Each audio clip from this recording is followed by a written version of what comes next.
आणि लोकसभेसंदर्भातल्या इतरही महत्त्वाच्या घडामोडी पाहूयात लोकसभेचा आखाडामधून।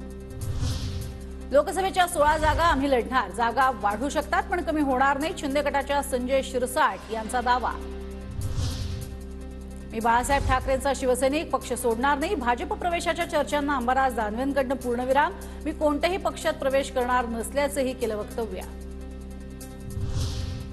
येत्या काळात काँग्रेसमधील मोठ्या नेत्यांसह इतर पक्षातील खूप लोक भाजपत येणार, वाट पहा, मंत्री सुधीर मुनगंटीवार यांचं सूचक विधान।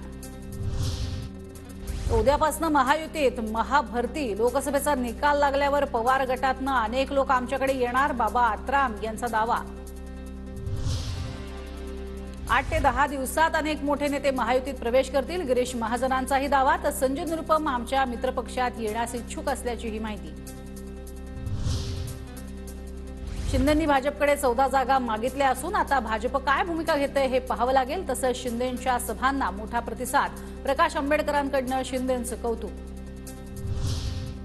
विजय शिवतारेंची बारामती मतदारसंघातून माघार, माझ्यामुळे 15 ते 20 खासदार पडतील असं मुख्यमंत्री म्हणाले। तर गुंजवणीचं पाणी पुरंदरला देण्याच्या मुख्यमंत्र्यांच्या आश्वासनानंतर माघार घेतल्याची माहिती।